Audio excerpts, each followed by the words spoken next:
Welcome to The Explainer. Today, we're decoding a huge geopolitical chess move, and it's all centered around one of the world's most critical metals, silver.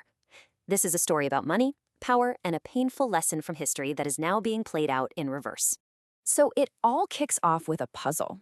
You see, not too long ago, the price you'd pay for silver really depended on where you were in the world. In New York, a silver contract was going for about 24 bucks an ounce. But if you were in Shanghai and wanted the actual physical metal in your hand, you were looking at a price closer to $28. Now, in our hyper-connected global market, a price gap this big that just sticks around, well, it simply shouldn't happen. It's a massive red flag that something is fundamentally broken. And that brings us to the core question we're tackling in this explainer. All right, so how do we solve this mystery? Well, first, we need to get a handle on how these markets are supposed to work and the invisible force that usually keeps everything perfectly in line. That force has a name: arbitrage. It's actually a pretty simple concept, but it's incredibly powerful. Basically, traders spot a price difference, they jump in to buy low and sell high for a quick, risk-free profit.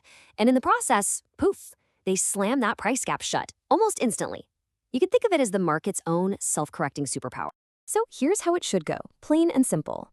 A trader buys the cheaper paper silver contract in New York, takes delivery of the real physical metal, ships it over to China, and sells it for that higher price in Shanghai. Easy money, right? But that price gap sticking around tells us there's a huge problem with step 2. The physical silver just isn't moving the way it should be. Something or someone is blocking the flow. Now, to understand why this is happening, we have to jump in a time machine and go back nearly 100 years. You see, this isn't some brand new strategy. It's an old game. It's just that this time, the players have switched sides, and it's all because of a really painful economic lesson from China's past. Back in the 1930s, China's entire economy ran on silver. That was their money. But in 1934, the United States passed something called the Silver Purchase Act, which basically forced the U.S. government to buy up tons and tons of silver, causing the global price to skyrocket. For China, this was an absolute disaster. It was like a giant vacuum cleaner, sucking the money, the very lifeblood of their economy, right out of the country. This led to massive deflation and a total economic collapse. That whole experience burned a lesson deep into China's national memory. And it's this: if your economy relies on a material you don't control, other countries can, and they absolutely will, use it as a weapon against you. And that lesson is the key to understanding everything they're doing today. Okay, so let's fast forward to today and see how that brutal history lesson has shaped China's modern playbook. Because now, they're the ones in the driver's seat, and they're flipping the script with a new and incredibly smart strategy for the 21st century. They put a new rule on the books that completely reclassifies silver, and it fundamentally changes who can get their hands on it. It might sound like a boring bit of paperwork, but believe me, the implications for the global supply chain are absolutely deafening. The key phrase here is dual use. What does that actually mean? It means silver is now officially treated as a material with strategic military importance. We're talking about things like missile components, advanced satellites, that kind of stuff. So now, getting silver out of China isn't just a simple business deal anymore. It requires specific approval from the government. And this is what's so clever about it. This isn't an outright ban. That would be like declaring economic war, and it would trigger an immediate backlash. No, this is much more subtle. It gives China plausible deniability. They can just say, hey, we're not attacking anyone, we're just regulating a really important material for our own security, all while they hold the power to turn the global supply tap on or off whenever they want.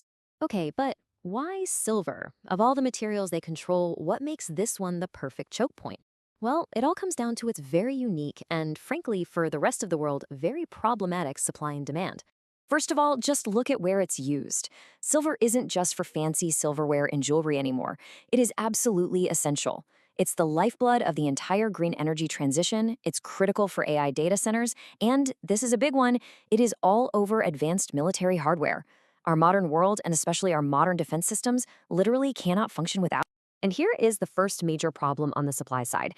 You can't just decide to go out and mine more silver. The overwhelming majority of it, we're talking 70 to 80%, is only produced as a byproduct when companies are mining for other things like copper, lead, and zinc. So if you want more silver, you have to mine a whole lot more of everything else.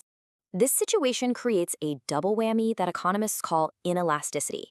Think about it like this. If the price of coffee doubles, a lot of people will just drink less of it. That's elastic demand. But the industries that need silver have to buy it no matter what the price is, kind of like how a diabetic needs insulin.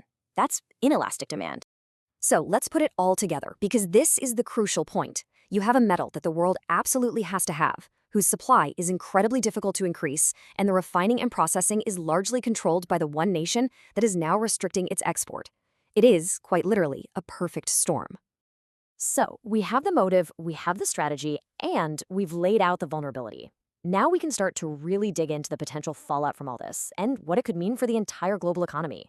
And it is so important to understand this is not happening in a vacuum. For 5 years in a row, the world has been using more silver than all the mines on Earth can pull out of the ground.